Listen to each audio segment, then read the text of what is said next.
¿Qué tal? Me da mucho gusto estar con ustedes. Hoy es lunes 20 y bueno, pues seguimos con nuestra clase de introducción al psicoanálisis.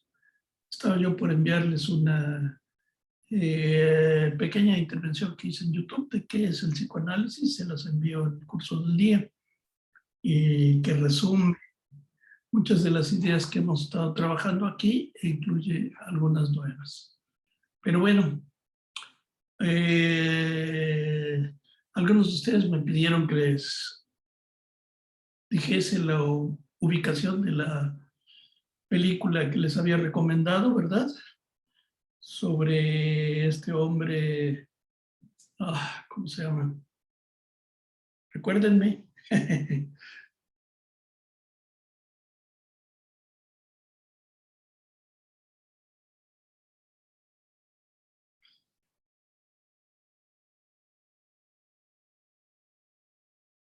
Ajá. Mesmer, Anton Mesmer, que bueno, pues fue un magnetista, ¿verdad? Así se llamaba entonces a los hipnotistas. Se pensaba que había una especie de fuerza que iba de una persona a otra, y esa fuerza magnética, porque se pensaba que estaba ligada a los imanes, ¿verdad? Pues daba como consecuencia esos trances en los que se metía la gente. Y la película es bastante impresionante, sobre todo porque pues aún hoy en día estas prácticas subsisten. Quiero decir, no solamente en el hipnotismo, sino estaba yo viendo el fin de semana un documental en Netflix, no sé si ya lo han visto. Joao de Dios es un curandero y criminal. Es un hombre en Brasil que durante cerca de 40 años estuvo practicando esta cuestión del curanderismo y de la yerbolaria, y que además parece ser que hacía curas milagrosas. Curaba a gentes de afecciones cardíacas, curaba gentes de afecciones diabéticas, supuestamente, y todo a través de la forma en que operaba. Y operaba por medio de la sugestión, de magia. Les recomiendo que vean el documental, es bastante impresionante, porque ahí lo que se ve es la fuerza que puede llegar a tener la sugestión en una persona, hasta el grado, al parecer, de llegar a cambiar cosas del cuerpo. O sea, ahí se demuestra, y en muchas otras experiencias, cómo el cuerpo es algo que no está fijo, que está variable, que pueden llegar a cambiar. Y también cómo la mente es algo poderoso, variable. En términos generales, siempre se habla en la psicología de cómo se debe de encontrar un equilibrio y cómo debe llegarse a un determinado punto de normalidad. Pero justamente lo que nos dice esta mujer es que esa normalidad es algo que no puede definirse completamente. De hecho, ¿qué es la normalidad en la patología, en la psicopatología? Pues quiero decirles con esto, todos estamos un poco locos, sinceramente. Entonces, esa locura incluso a lo que impulsa es a la creatividad. Esa locura, de alguna manera, nos da también fuerza. Y bueno, pues en este documental que les hablaba sobre João de Deus, este hombre además se aprovechaba sexualmente de las mujeres que le gustaban y que iban a verlo. Más de 300 víctimas. Imagínense ustedes. Una cosa terrible, ¿no? Verdaderamente era una práctica infame, ¿no? Y además ellas narran cómo él les hablaba y después las llevaba en privado para decirles que eran muy poderosas, que él les tenía miedo, y eso acababa en una violación. Él acababa tocándolas y terminaba en precisamente un abuso sexual. Este hombre, tras de muchos años, fue a dar a la cárcel, sí. Se le dieron 40 años de cárcel. Esos 40 años de cárcel después se redujeron a 14. Y finalmente, por la cuestión del coronavirus, hoy en día está pasando su condena en casa. O sea, ¿por qué salió de la cárcel? Pues muy probablemente por sus contactos políticos, porque tenía la suficiente fuerza, poder, economía para poder pagar el salir antes de sus 40 años que se le habían dictado. Bueno, pero bueno, este es un ejemplo de la fuerza de la mente. Y aquí en Veracruz estamos llenos de curanderos, además. Curanderos que hacen trabajos, entre comillas, ¿no? Aquí por la esquina de mi casa hay un letrero que dice, se hacen trabajos difíciles, ¿no? Si no hay resultados en una semana, nos devuelves tu dinero. ¿Cómo ves? Pero bueno, yendo al terreno más de lo científico, que es el que nos importa, nos dice Siri Husbet que uno de los problemas difíciles en comprender lo que es el cómo funciona la mente y cómo funcionan los pensamientos es cómo ligar las ideas a los afectos. Y en un momento dado ya habíamos visto esto. Hoy en día las computadoras son un modelo atractivo para tratar de entender cómo funciona la mente, pero las computadoras no tienen afectos.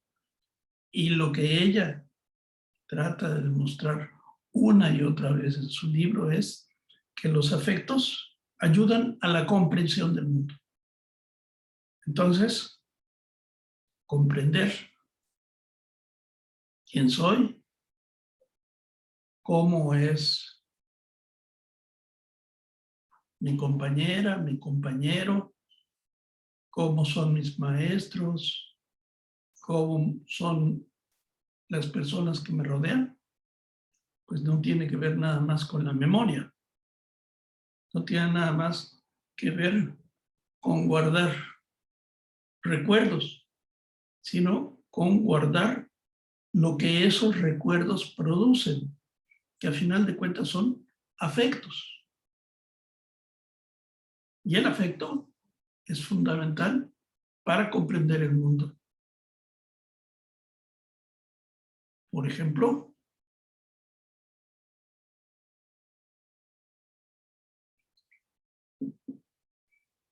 que me producen ciertos libros, ciertas lecturas.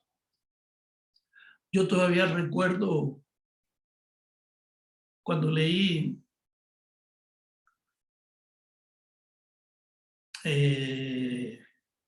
este libro de Dostoyevsky, Crimen y Castigo, tenía 15 años y estaba yo sudando. Me producía tal emoción, tal impacto, ¿verdad? Que estaba yo, de alguna manera, completamente tocado.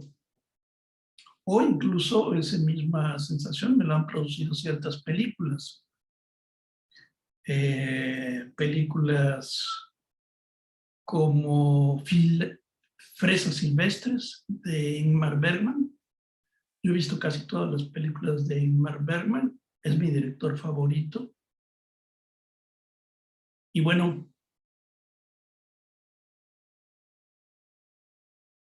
ahora comprendo mejor algunas de sus ideas, a pesar de que ya no tengo las películas aquí, no las veo necesariamente, me viene una comprensión que es producto de la edad.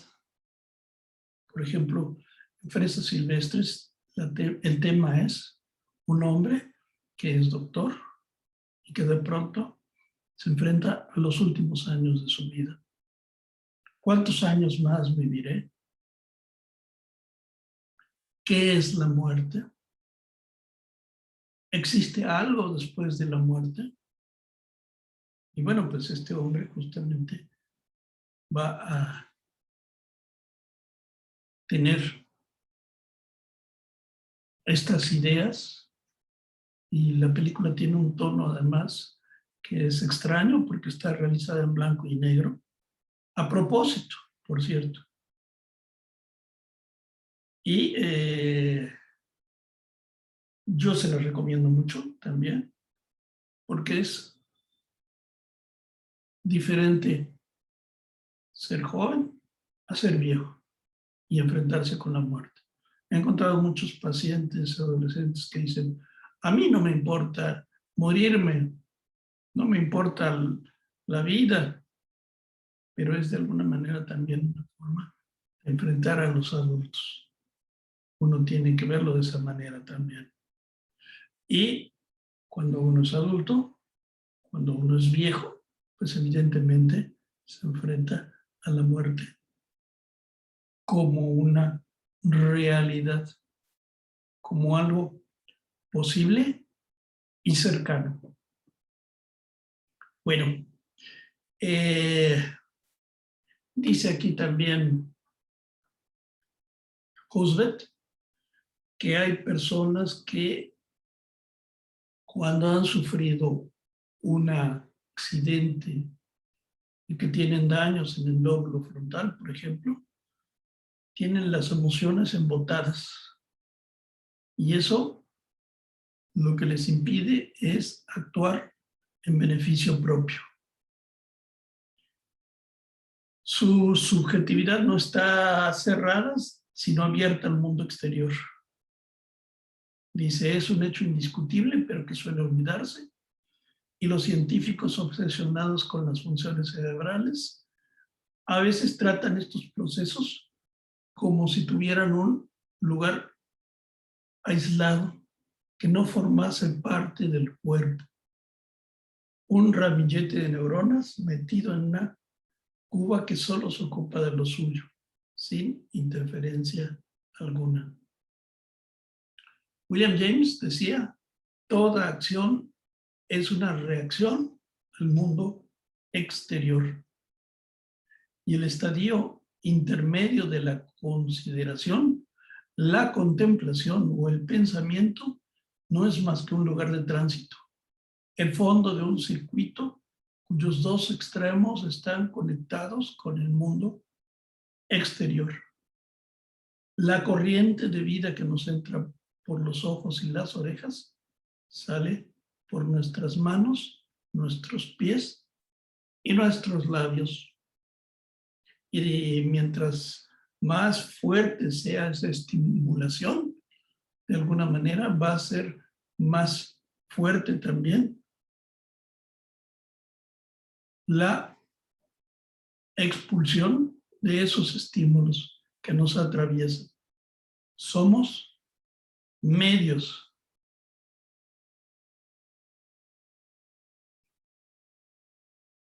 El modelo de experiencia subjetiva que presenta Henry James es dinámico.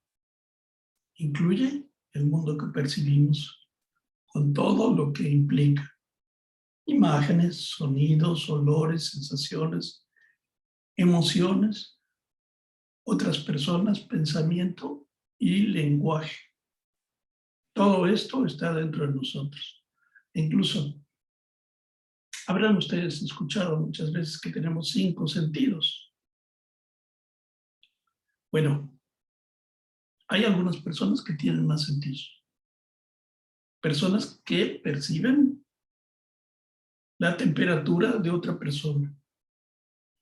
E incluso esto es algo extraño, pero pueden percibir colores alrededor de una persona.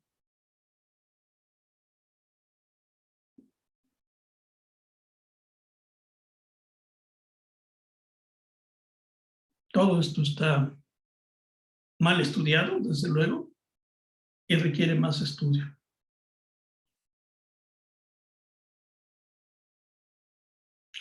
Edmund Husserl, el inventor de la fenomenología, decía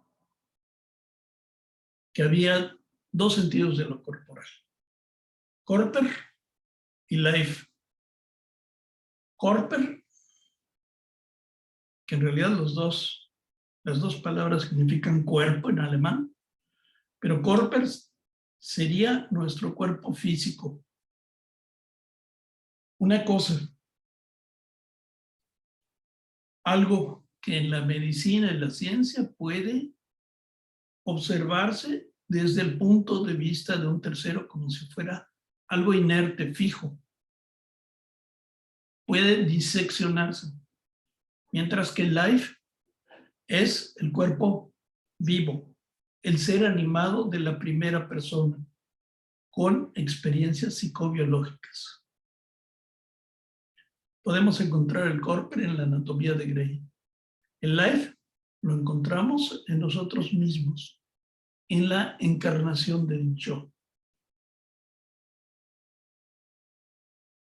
Así pues, el mundo subjetivo en realidad siempre es también un mundo intersubjetivo. Tú, yo, él, nosotros, vosotros, ellos, es el mundo. Al principio, el bebé no tiene conciencia de su propia identidad. ¿Por qué? Porque todavía no se ha identificado con el otro. Todavía no ha pasado propiamente por el estadio del espejo, que le hará convertirse en un otro, en un yo. Y después, poco a poco, a través de identificarse primero con la madre y después con el padre, el niño va teniendo posición corporal. No va a ser nada más un pedacito de carne, sino se yergue. Y va a empezar a balbucear sonidos a modo de respuesta de la estimulación de la madre. Y el principio del lenguaje radica en la imitación. Ya lo hemos dicho, pero es bueno repetirlo, somos espejos siempre unos de otros. El primer espejo, nos decía Donald Winnicott, este psicoanalista inglés brillantísimo, nos decía, en el desarrollo emocional individual, el precursor del espejo es el rostro de la madre.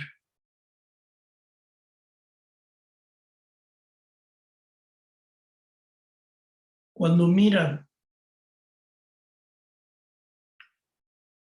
el rostro de la madre, lo que ve es un ideal el niño.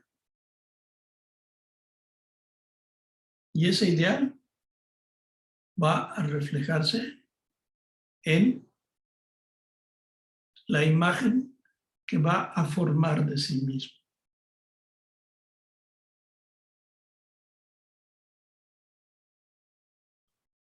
En ese ensayo donde habla Winnicott del estadio del espejo, hace la siguiente formulación. Cuando miro, se me ve y por lo tanto existo. Ahora puedo permitirme mirar y ver. Ahora miro en forma creadora y lo que percibo, también lo percibo.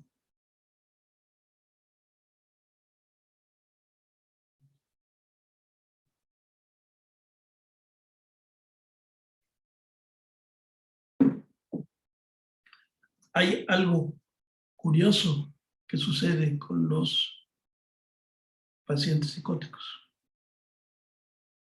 y es que les es muy dificultoso devolver una mirada frente a frente a los ojos a quien les está hablando.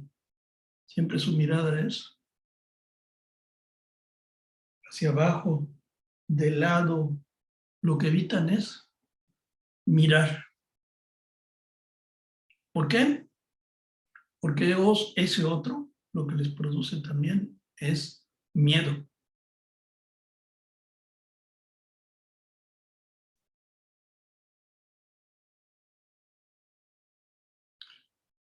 Los neurobiólogos saben que esos intercambios visuales entre la madre y el recién nacido facilitan el desarrollo cerebral de la criatura. Hay una especie de sintonización psicobiológica.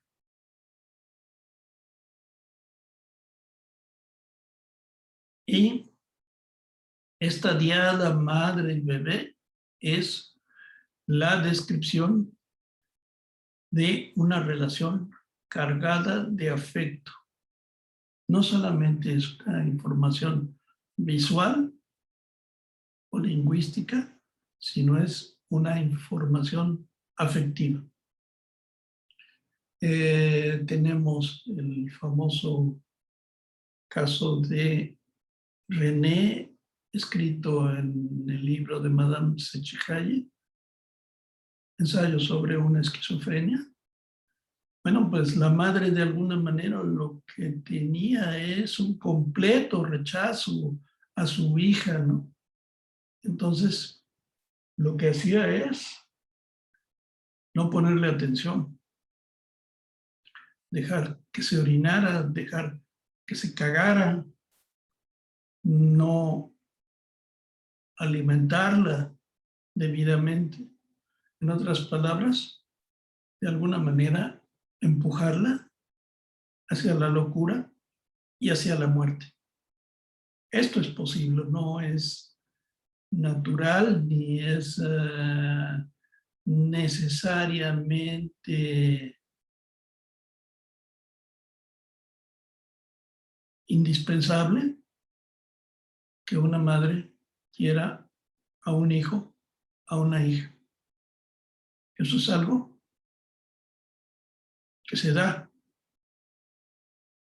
en el caso normal, pero puede no darse, ¿eh?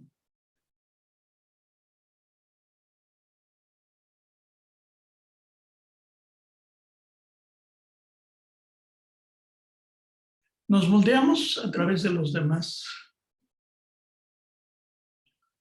y ese gesto de reconocimiento entre el hijo y la madre es esencial para saber quiénes somos para tener un sentido maduro de la imagen corporal.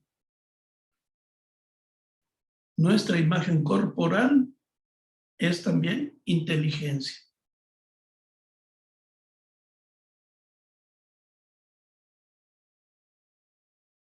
Los niños deben adquirir un yo a través de un tú. Nacen con un temperamento genético. Por ejemplo, nerviosos y sensibles o relativamente tranquilos y dóciles. No todos tenemos la misma forma de sentir el mundo. ¿Soy claro en esto? Voy a darles un ejemplo que tiene muy poco que ver con los bebés, pero que a mí me dice bastante. Cuando yo era jovencito, niño, siempre quise tener perros.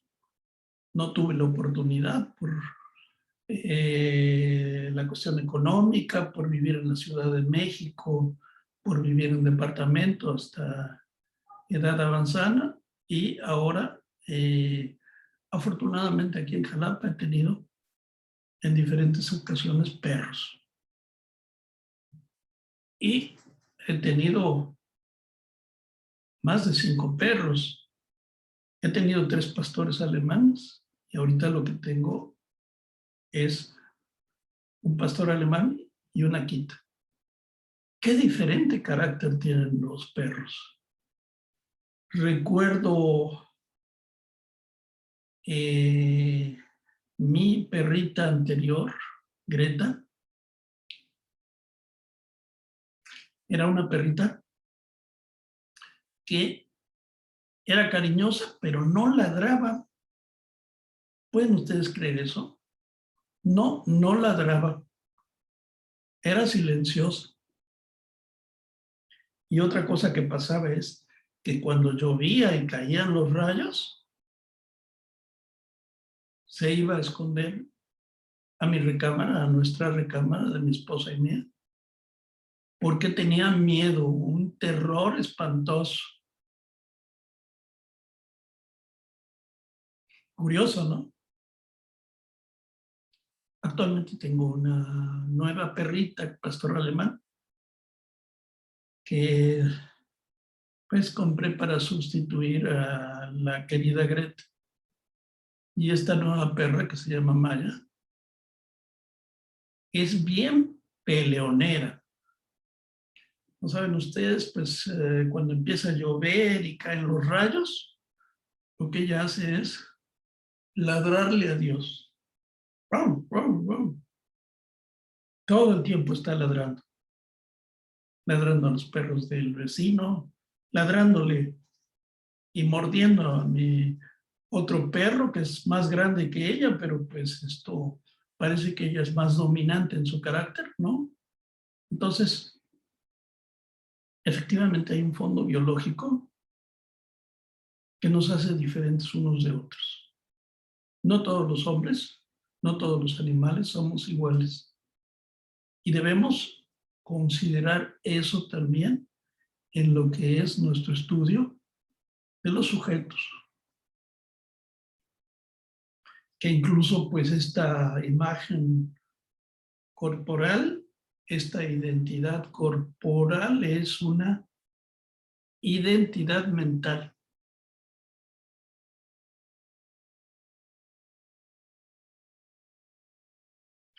Dice Husserl, los niños adquieren su yo a través de un tú. Nacen con un temperamento genético. Y esto influye su forma de reaccionar ante los estímulos visuales, emocionales y su manera de apropiarse de las herramientas para enfrentar el mundo.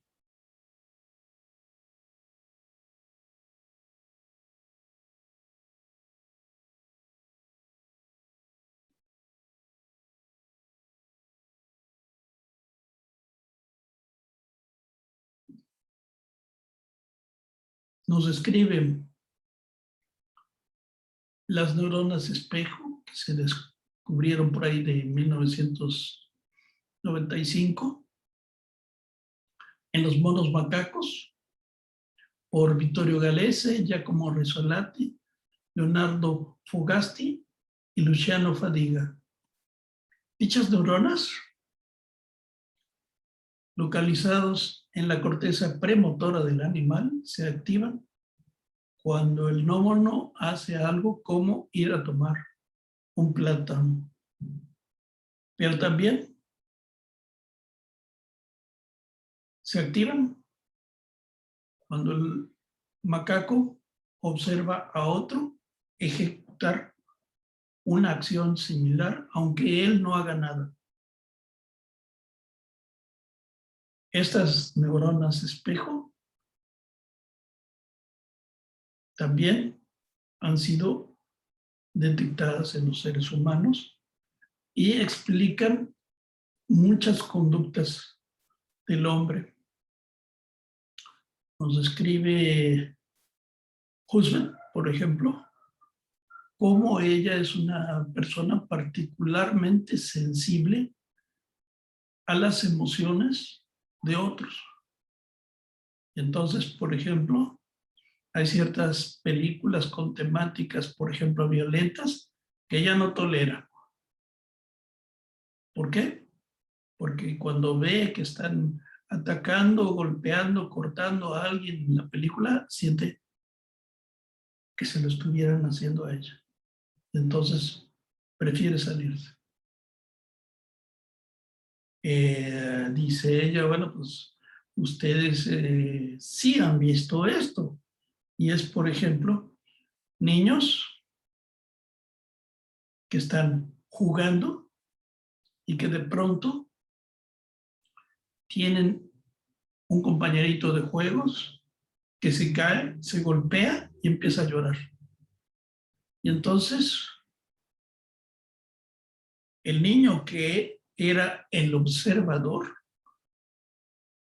también se convierte en un niño llorón, aunque no se haya pegado, solamente la identificación con el otro, lo que le produce justamente es esa reacción emocional.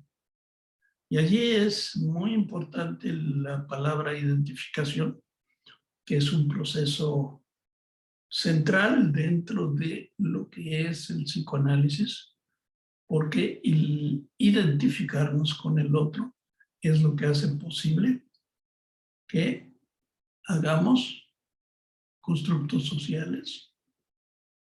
Identificación también quiere decir formarnos como personas. Yo me he identificado con mi padre, por así decirlo. Me llamo como él, tengo probablemente ciertas conductas parecidas a él, lo tengo en la memoria, hace muchos años que lo perdí, sin embargo, lo puedo evocar y puedo sentir que me parezco hasta físicamente a él. Y no solamente físicamente, sino precisamente en su manera de actuar. Una de las cosas que caracterizaban, por ejemplo, a mi padre era cuando tomaba una decisión, no dudaba en llevar a cabo ese acto. Y bueno, pues me he encontrado en la clínica a múltiples pacientes que justamente se caracterizan por dudar. No saben tomar una decisión y la duda les acompaña durante muchos años. Así que, frente a las cosas importantes, no actúan, no hacen un sí, un no, sino simple y sencillamente se dejan llevar por un quién sabe. Y en la vida, les digo esto, se necesita actuar para poder seguir adelante y tener éxito.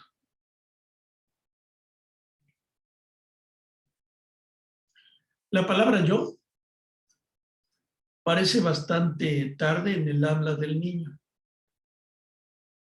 Merleau-Ponty señala: el pronombre yo solo adquiere todo su significado cuando el niño lo usa no como un símbolo individual para designarse como persona, un símbolo que se le ha dado una vez y para siempre a él y solo a él, sino cuando comprende que todas las personas que ve son un yo para sí mismas y un tú para los demás.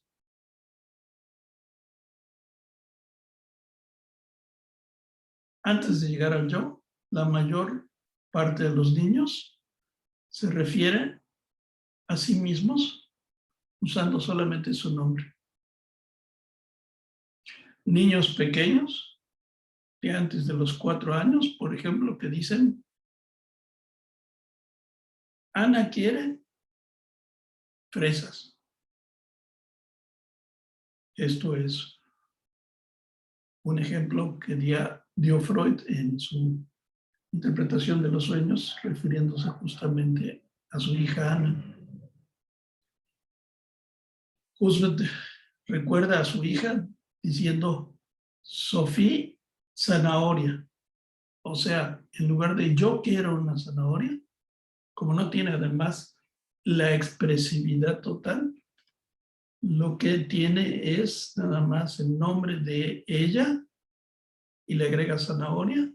Y entonces el conjuntar estas dos palabras va a dar como resultado la expresión de una idea general que es: quisiera una zanahoria.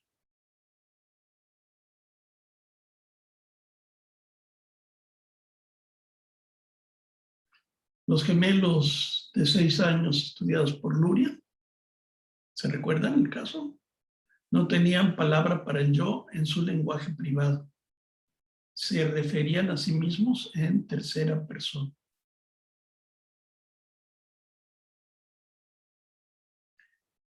René, en su libro Autobiografía de una esquizofrénica, pues sobre sus delirios y en torno a un sistema controlador que les daba órdenes y la terapia. Es un libro muy bonito porque está dividido en 2 partes. La primera parte es justamente el tratamiento que le hace Madame Sechehaye. Es el primer tratamiento verificado, positivo, con resultados efectivos que hace una psicoanalista a una esquizofrénica. Tratamiento difícil, por cierto, muy difícil, porque significó que esta Madame Sechehaye se llevara a su paciente a vivir a su casa. Imagínense todo el esfuerzo que eso debe haber significado. Y ella, pues, tenía problemas no solamente de conducta, sino en la alimentación, en el habla, en su forma de comunicación.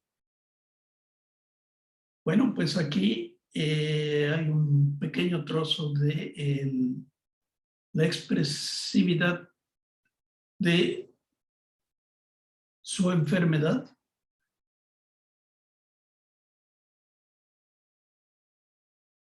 Ella, René, nos dice,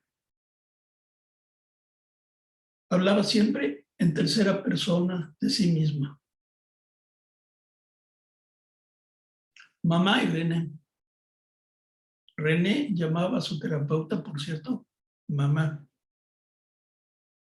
porque precisamente lo que hace su terapeuta es sustituir a su mamá. Su mamá no la quería Y entonces esta terapeuta toma el papel de mamá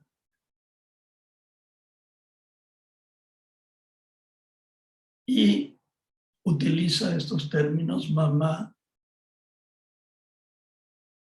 y René en lugar de yo y tú.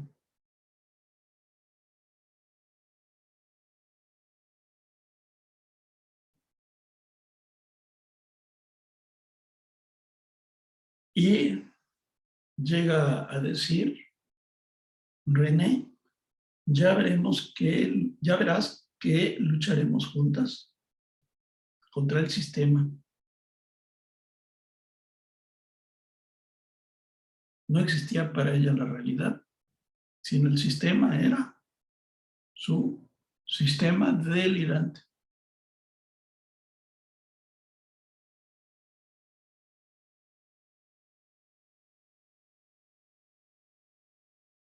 Y se refería a ella por su nombre, René, y también por el denominativo, el pequeño personaje. Pero no podía asumir la palabra yo. Dice Husband, en alguna ocasión yo también di clases a una niña con trastornos mentales que tendía a hablar en tercera persona, no siempre, pero con frecuencia. Sus padres la habían abandonado, había vivido en casas diferentes, con diferentes parientes, hasta acabar en una familia que la había acogido. También había sido víctima de abusos sexuales cuando tenía 11 años. Y ella decía, a Lenny no le gusta ir al colegio. O ellos odian a Lenny. Una vez pronunció esta frase tan increíble que es, si mi padre me amara, entonces sí sería la verdadera Lenny. O sea, para ser un yo verdadero, para ser Lenny, lo que se necesitaría es amor. El amor es fundamental para adquirir una verdadera identidad, para tener fuerza, para tener ese apoyo que nos pueda hacer fuertes ante la realidad y soportar un yo.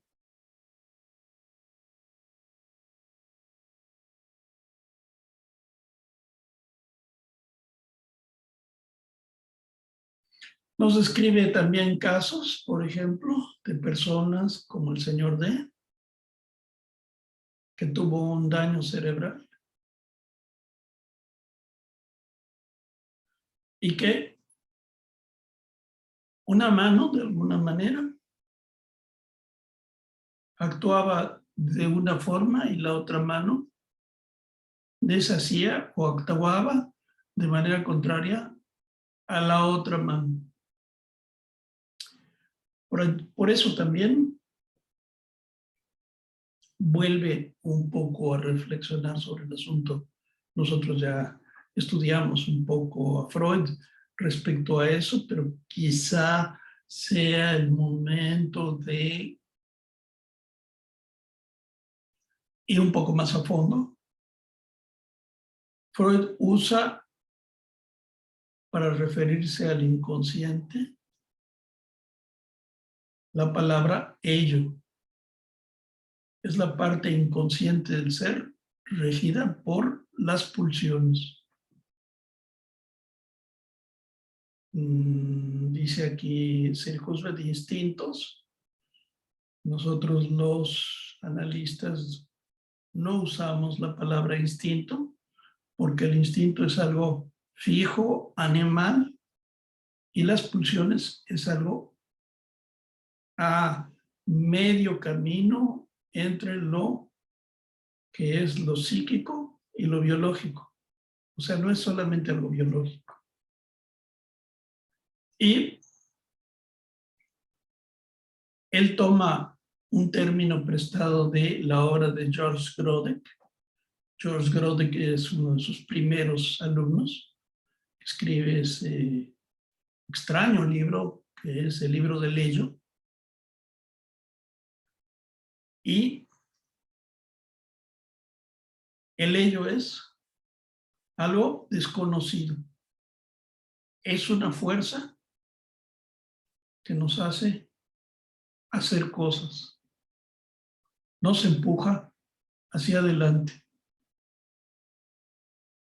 Al hombre lo vive el ello.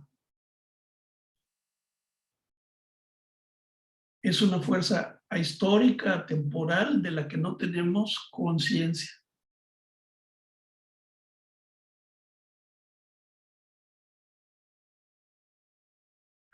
El ello tiene fuerza, pero no habla, empuja nada más.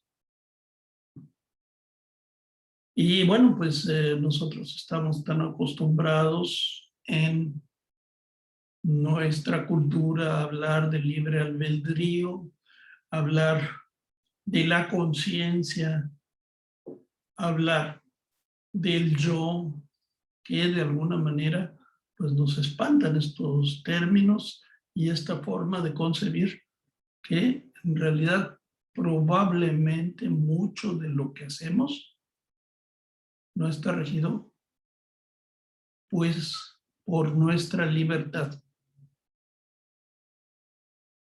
Pongo un ejemplo.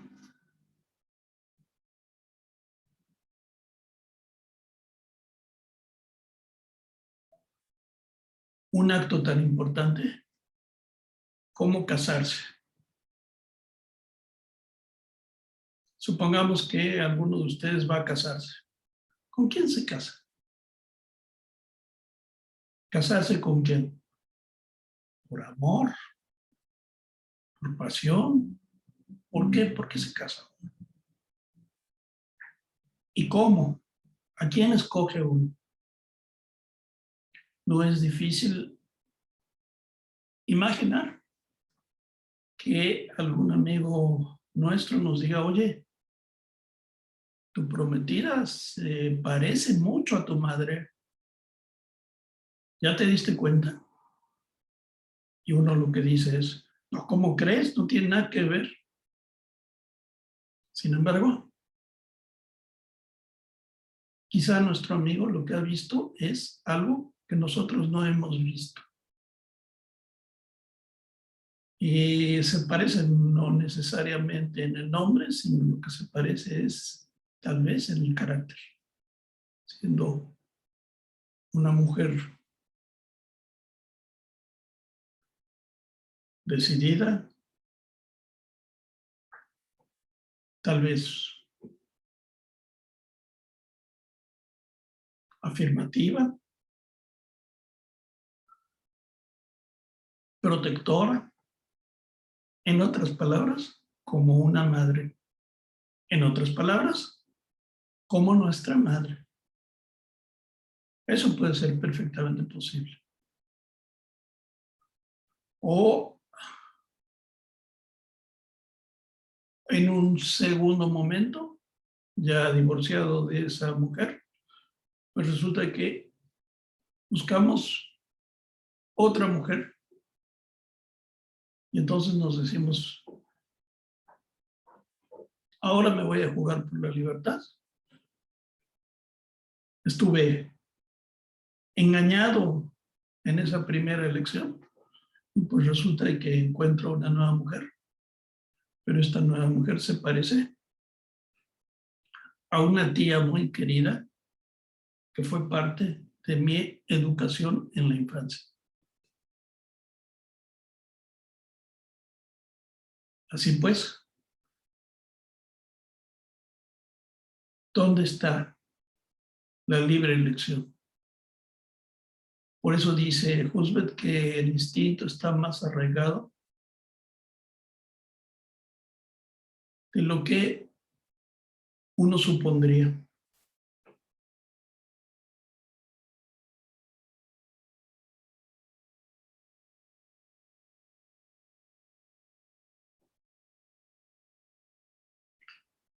El instinto más arraigado que tenemos los animales es el de supervivencia.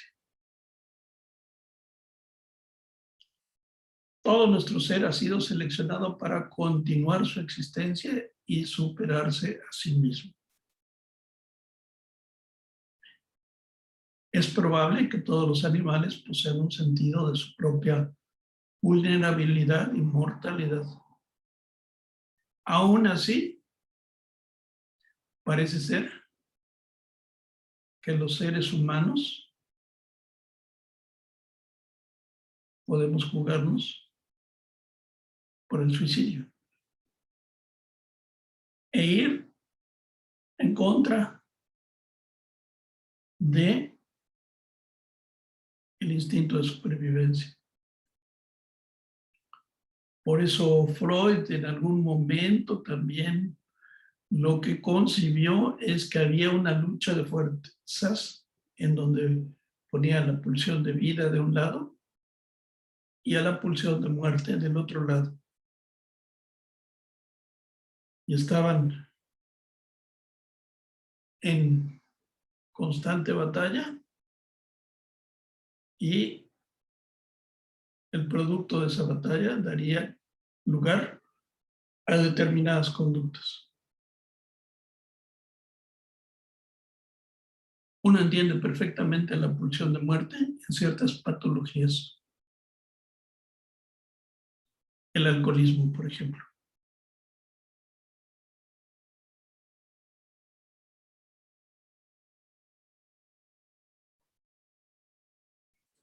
Que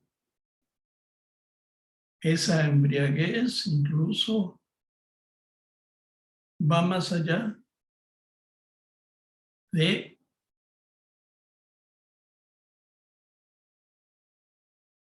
el gusto por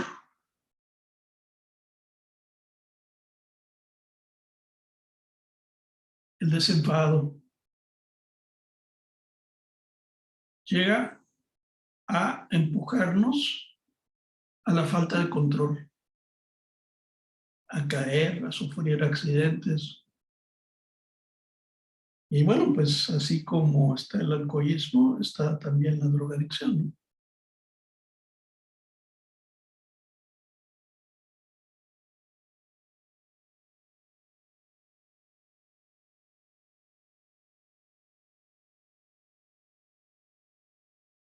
Los seres humanos somos seres mortales.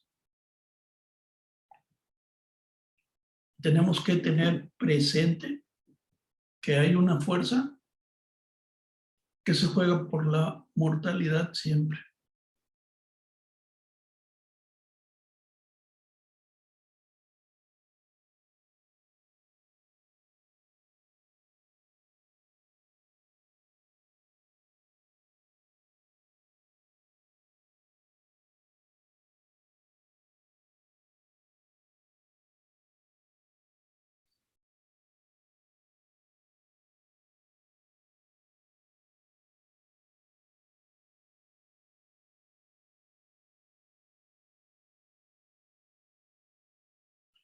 Nos habla también sobre el problema de la memoria. Husserl, voy a soltar acá. El lenguaje hace abstracción de la memoria visual y con el tiempo la reemplaza, creando una narración fija que puede ser repetida una y otra vez. Nuestra memoria es un, llamémosle así, teatro de la memoria. Ella nos habla de un recuerdo que tiene de cuando ella era muy pequeña, probablemente antes de que tuviese 4 años. Y entonces nos dice que está en una casa familiar están en casa de la tía. Y bueno, lo que ve es que su primita empieza a llorar y ella se levanta y lo que hace es ir a darle unas palmaditas en la espalda. Todos se ríen. Ella nunca entiende por qué. Le había costado mucho trabajo bajar de la silla e ir a consolar a su primita. Y bueno, pues ese golpe a su autoestima la ha acompañado toda la vida. Y recuerda muy claramente lo que es en su teatro de la memoria esa casa. Pero hay un problema. Y el problema es el siguiente, que esa casa aún no había sido construida cuando ella tenía 4 años. Así que ese hecho no pudo haber sucedido. Probablemente sucedió en otro momento, en otra casa.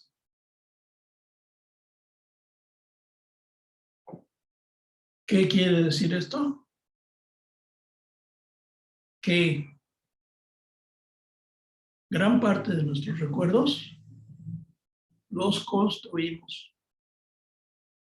Nos hacemos de ellos y son imágenes que nos acompañan el resto de nuestra vida, pero en realidad son fantasmas.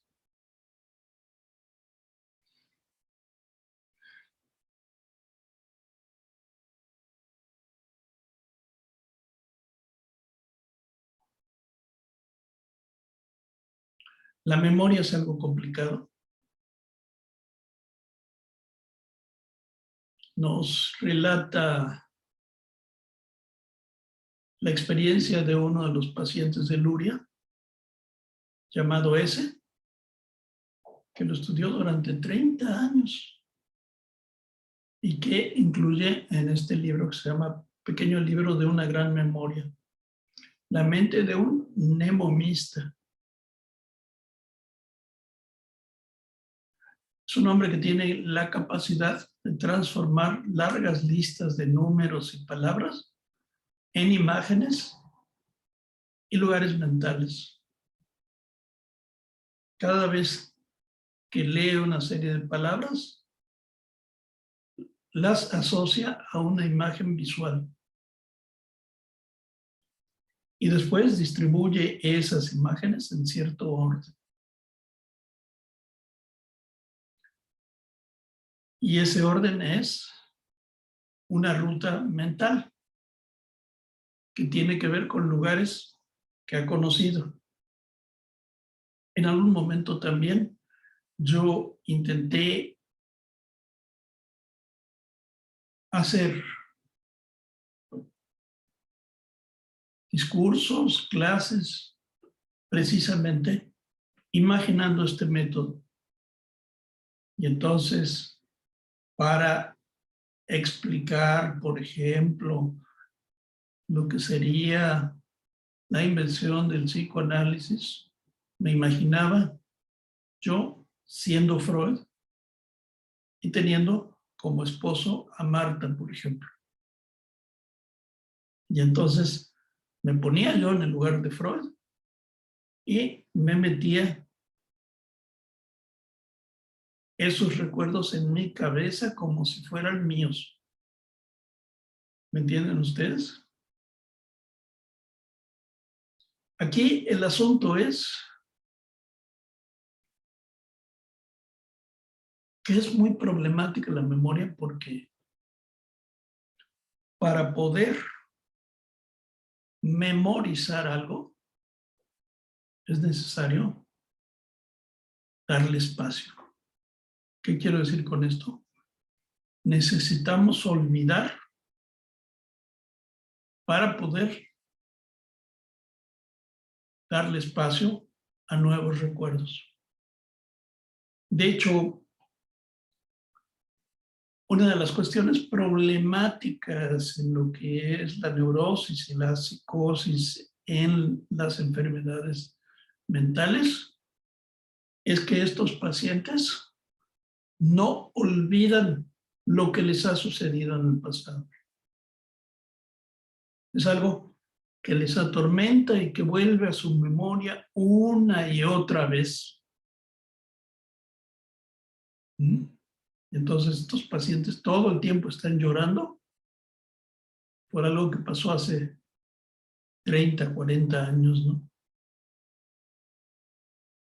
Y que lo recuerdan como si fueran ayer, como si fuera ayer, perdón, como si no hubiera sucedido el tiempo. No han olvidado. Precisamente esa incapacidad de olvidar es la que da lugar a tanto dolor y a tanta incapacidad para mantenerse en el presente en la vida, porque ellos son, de pronto, solamente pasado.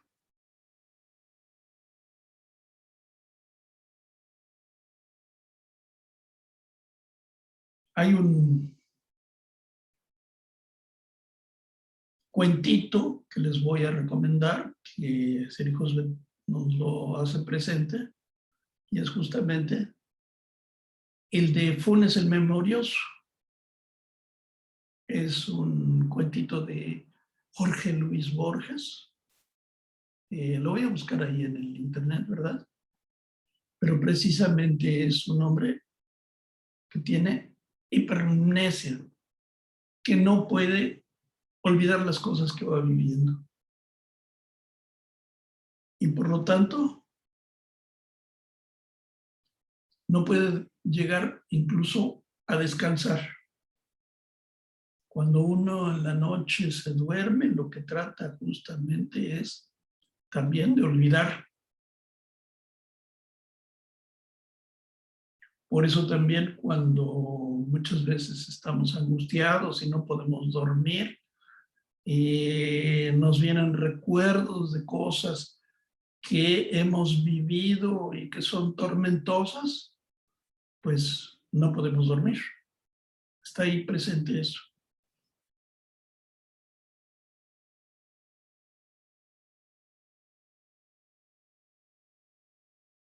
Así pues, no se puede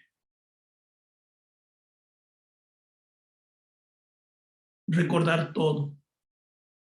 Necesitamos saber olvidar.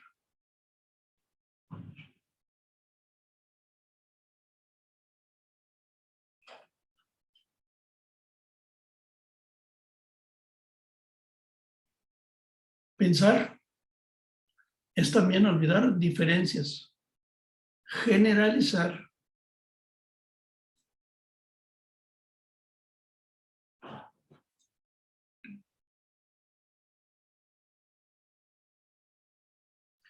Las extraordinarias capacidades de este hombre que recordaba todo, ¿verdad? Paciente de Luria, así como sus carencias, le definirían como un sinesteta, pero también lo situarían en el síndrome de Asperger, que es un trastorno que lleva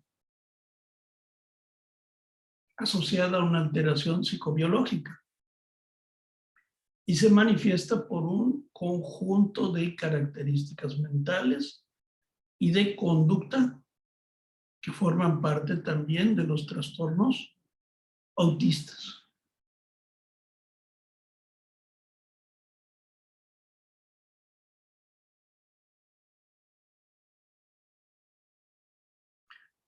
Las manifestaciones son variables.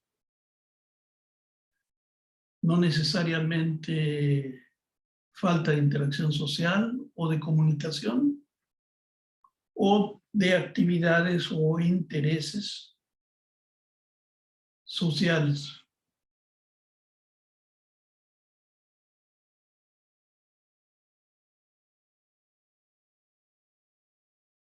e incluso el síndrome de Asperger se diferencia del autismo infantil, que está caracterizado por todas estas conductas que acabo de describir.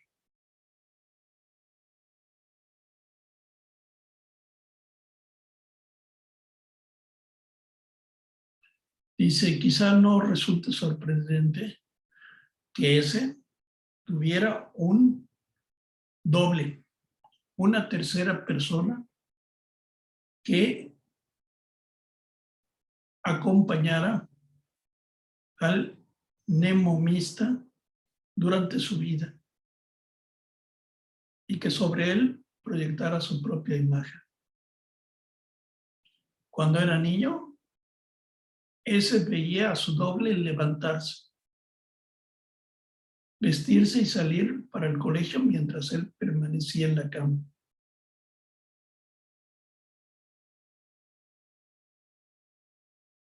Cuando ese tenía 8 años, su familia se mudó de piso. Él lo relata en presente y lo hace como si lo estuviera volviendo a hacer. A ver, perdón. Dice, yo no quiero ir. Mi hermano, que es el mismo, me toma de la mano y me lleva al coche. Veo el cochero que está comiendo una zanahoria. Pero yo no quiero ir. Quiero quedarme en casa. Veo cómo él está de pie junto a la ventana de su antigua habitación y no se va a ninguna parte. Hay un desdoblamiento, dice Luria, entre el yo, que da las órdenes, y un él, que las obedece. Pero también ese él es quien desobedece, quien se queda en la habitación querida después de que el yo sea arrastrado fuera de allí. Él cumple los deseos del yo. Él es como el personaje de un sueño que carece de las inhibiciones del yo despierto. Incluso siendo adulto, ese explicaba que su doble no siempre se comportaba bien. ¿Se acuerdan de cómo habíamos hablado de William Wilson, por ejemplo? Son imágenes que uno puede encontrar en la literatura fácilmente, ¿no? Peter Schlemil.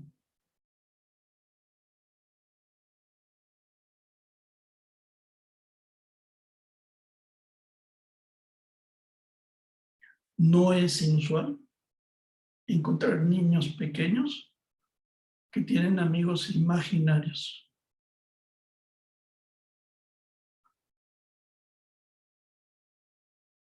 ¿A quienes endosan la culpa por las travesuras que ellos hacen? ¿O a quienes hay que consultar antes de hacer lo que mandan los padres?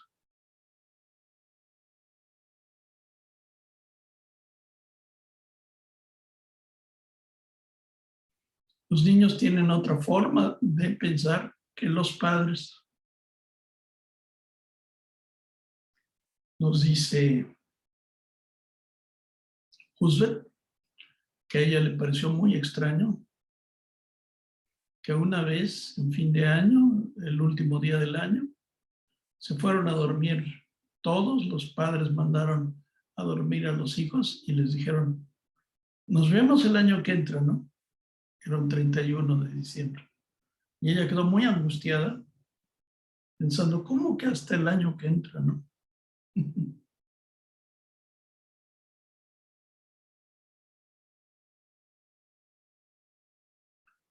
Entonces, el tiempo es diferente para los niños que para los adultos.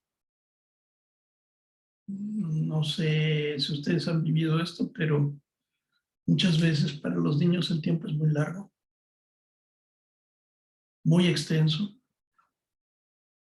como si un año durara muchísimo tiempo.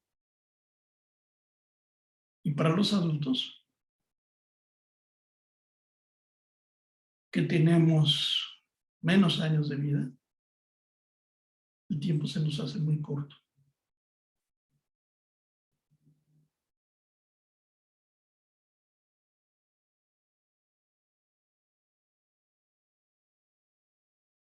Así pues, de alguna manera, la memoria no nos remite al suceso original, sino a la imagen de la conciencia que recuerda al hecho. Nuestra relación con el mundo, en otras palabras, es una relación altamente ficticia.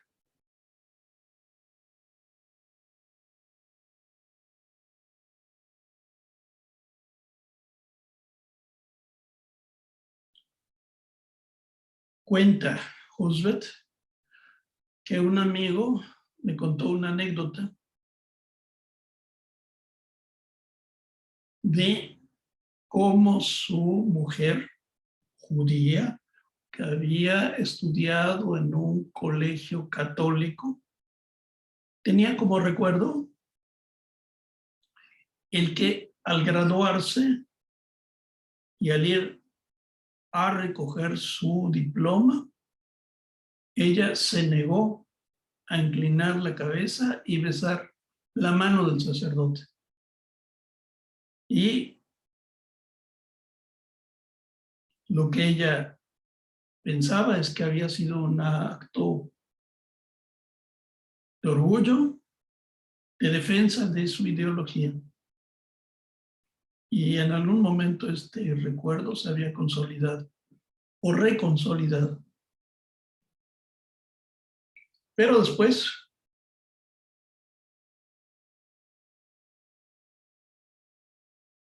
ella tiene contacto con una filmación de ese acontecimiento donde ella aparece haciendo lo que todas las otras niñas, o sea, acercándose al sacerdote, besándole la mano.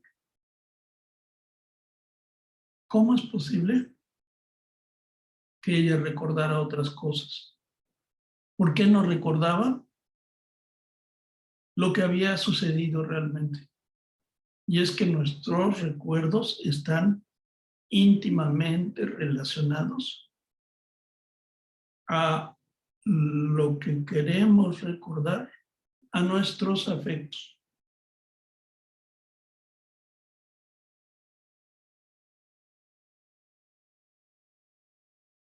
Freud escribió que el presente colorea el pasado, que los recuerdos no son siempre lo que parecen y no deben considerarse hechos ciertos. Algunos recuerdos pueden ser pantallas que sirvan para ocultar otros. Pero lo crucial es que la gente revisa sus recuerdos con bastante posterioridad a los hechos sucedidos. Freud denominaba esto Nachtraglich, que es un término alemán difícil de traducir, ¿sí? Hay un término que en el psicoanálisis se utiliza, que es a posteriori, y que significa que nuestros recuerdos, después de mucho tiempo, son vueltos a resignificar. A posteriori quiere decir resignificar lo que sucedió en ese momento.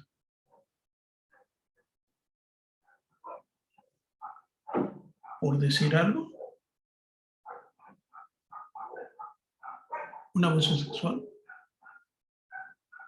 Por decir algo, el recuerdo de cuando murió mi padre o mi madre cuando yo era niño. Parecería ser que anterior y puedo llegar incluso a ver que yo estaba en el entierro o en el velatorio, pero esos hechos muchas veces se borran porque no queremos saber nada de ellos. Un recuerdo incluso adopta nuevos significados y suele cambiar mientras la persona va madurando.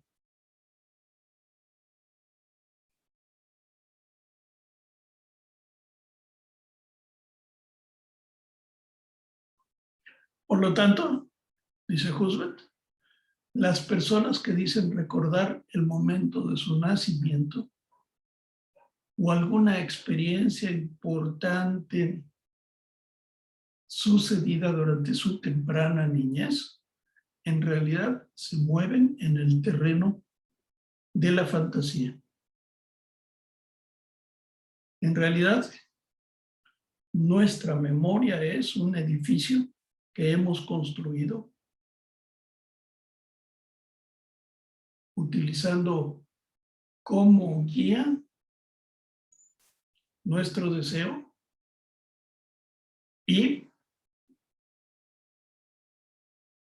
echando a un lado las cosas que no nos gustan.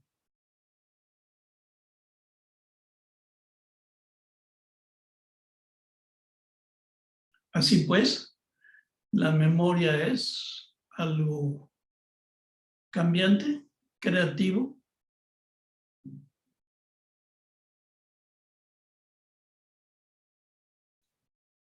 y dice Husserl que, bueno, hay personas que cuando hablan de su lectura, su inmersión en la literatura, se quedan en las palabras nada más. Porque dice ella, yo cuando leo, siempre pienso en imágenes, lo transfiero a imágenes. Me parece que no puede uno quedarse solamente en las palabras.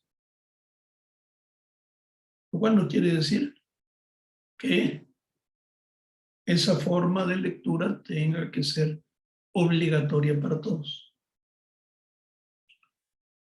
Nos habla de la experiencia con un amigo mexicano, literato, que decía que escribir una novela era construir una casa, empezando por los cimientos, siguiendo por lo que sería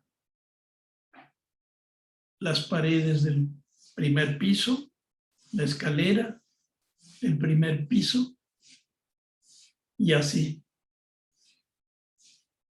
De tal forma que esa casa construida darían, de alguna manera, sentido a la estructura del relato. Y le daría un color emocional a cada una de sus partes.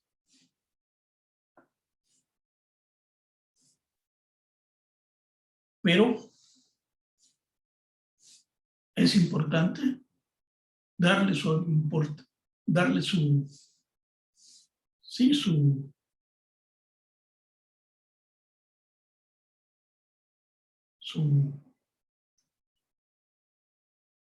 importancia, pues, al olvido.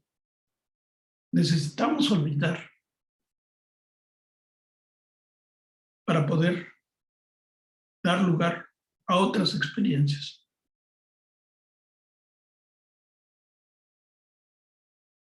Aristóteles distinguía dos aspectos de la memoria.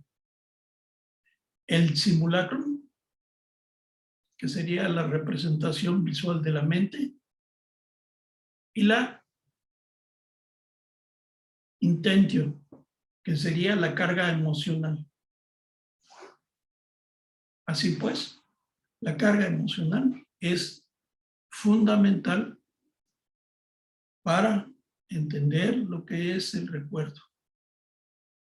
Y dentro del psicoanálisis, por ejemplo, Jacques Lacan le ha dado muy poca importancia a lo que es la carga emocional. Con esta importancia de el estudio de el psicoanálisis a través del significante, lo que ha dejado fuera en gran parte es la cuestión de la emoción. Es Grimberg quien señala este problema.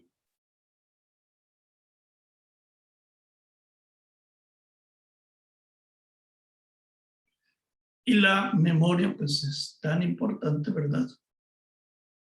Porque se ha estudiado de diferentes maneras. Nos narra cómo Joseph Ledoux lo que ha hecho es someter a una rata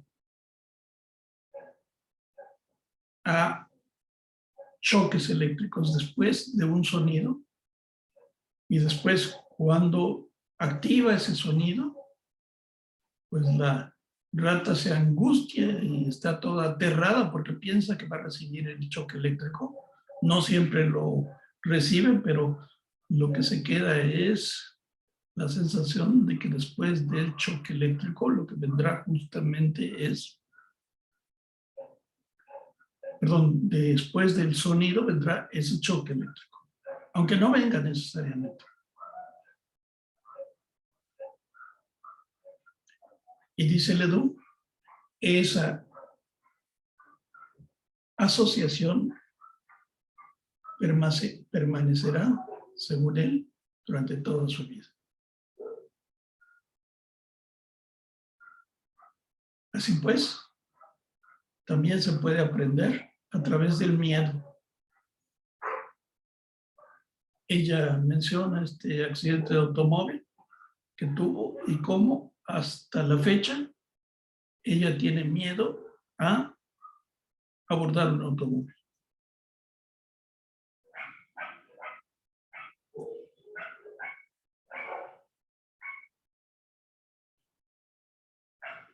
Entonces la pregunta es, para ella,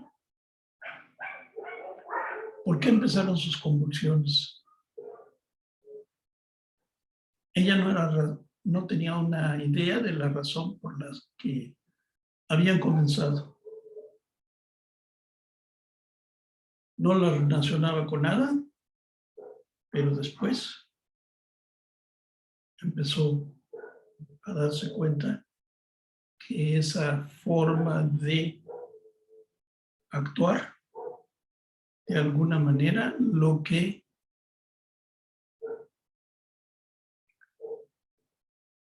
traía al presente es la identificación de ella con su padre. Bien. ¿Preguntas hasta aquí? ¿Comentarios?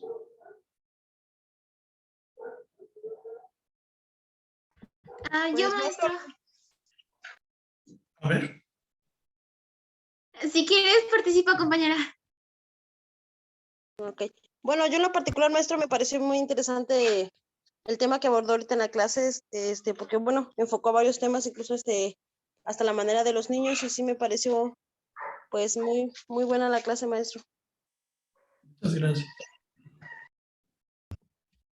Maestro, ¿Sí? lo que usted decía de que los niños necesitan tener a alguien para formar su propia identidad, creo que lo vi en un video de T&D, que de hecho por eso es que muchas veces termina como que fragmentándose el yo y el yo original se pierde, porque como no tienen quien les proteja o a quien seguir, necesitan buscar la manera de sentir que alguien los está protegiendo, aunque en realidad son ellos mismos, pero no son ellos. Es que no, la verdad no lo sé explicar muy bien.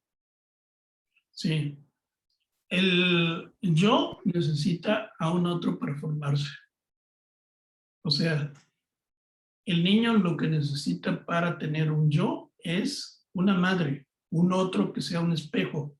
Ese espejo lo que hace es que ellos puedan erguirse, puedan sentirse con una identidad propia. Esta identidad propia no es perfecta. Se va de alguna manera formando a través del tiempo. Si al principio no hay una relación de cariño y afecto con la madre, de sostén, de apoyo, el niño necesita no solamente alimento, sino necesita apoyo, afecto. Bueno, si no hay nada de esto, falta una de estas cosas, entonces el niño no forma completamente su yo. O tiene un yo que está fracturado, que es lo más posible.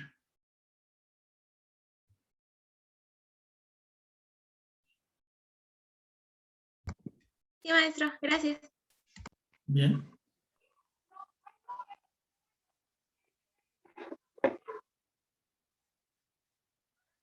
¿Más preguntas?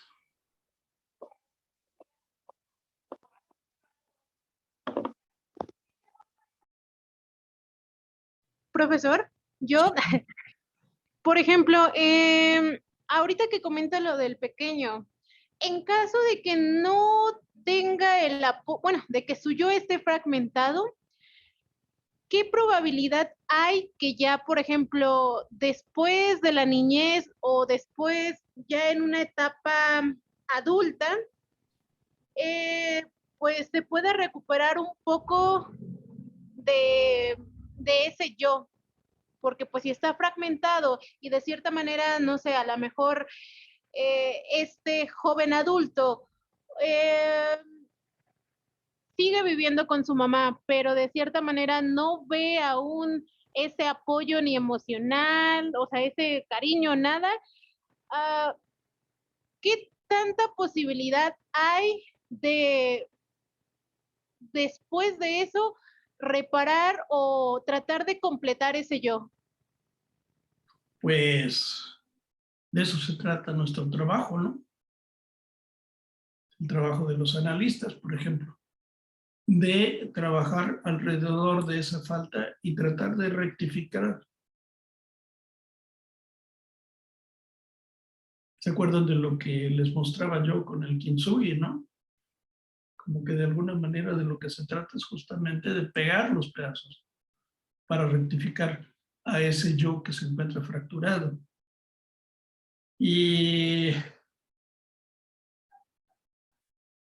las fracturas del yo completamente no se dan regularmente, quiero decir, se dan en la psicosis, por ejemplo, en depresiones severas, pero a la clínica no llegan ese tipo de pacientes regularmente. Llegan pacientes que tienen un yo, sí, defectuoso, que tienen angustias, pero que de alguna manera es menos complicado trabajar con ellos, ¿no? Porque no han perdido el habla, porque tienen ganas de sanar, porque aplican esfuerzo para ir a la terapia, ¿no? Entonces, desde luego que sirve nuestro trabajo, ¿no?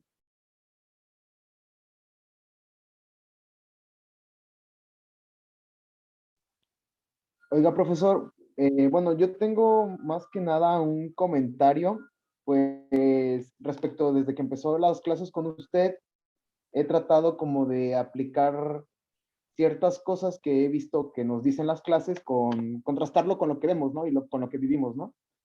Y ayer estaba viendo una película que se llama Instintos Ocultos y me entró una duda y ahora que está hablando sobre este tema, siento que podría esclarecer un poco eso, ¿no?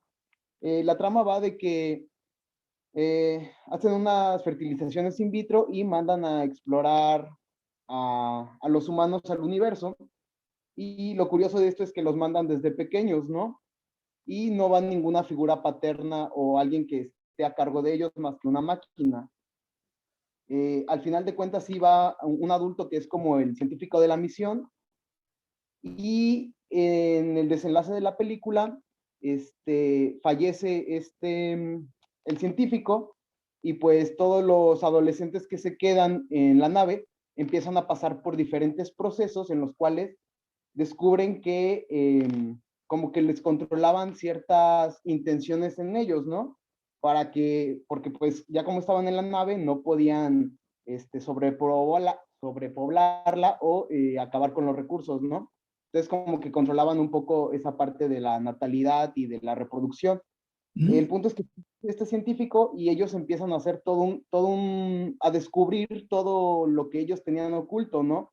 Empiezan a descubrir como pues el deseo que tienen, el dolor que experimentan, diferentes partes que van pasando, pues yo creo que en toda la parte desde la niñez hasta que somos adultos, ¿no? El punto es que se me generó la pregunta de cómo es que ahora sí empiezan tal vez esto va a sonar un poco subjetivo, pero empiezan a hacer cosas buenas y cosas malas, ¿no? Y al final de cuentas no tuvieron como alguien que formara su identidad, pero sí hubo esa distinción entre diferentes grupos, ¿no? ¿Qué podría usted comentar respecto a eso? Es que es una fantasía, ¿no? O sea, es una película, como tú dices, es una fantasía. Claro, Poco tiene que ver con la realidad, ¿no? lo figuré un poco en la parte de digamos, los niños que son huérfanos. Sí, pero los niños que son huérfanos siempre tienen una tía, una abuela, una figura que de alguna manera va a cubrir las funciones materna o paterna. Ok.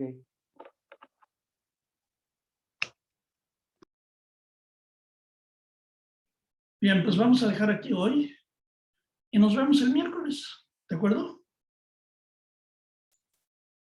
Sí, profesor. Sí, maestro, muchas gracias. Hasta entonces. Muchas gracias. Adiós. Gracias, profe.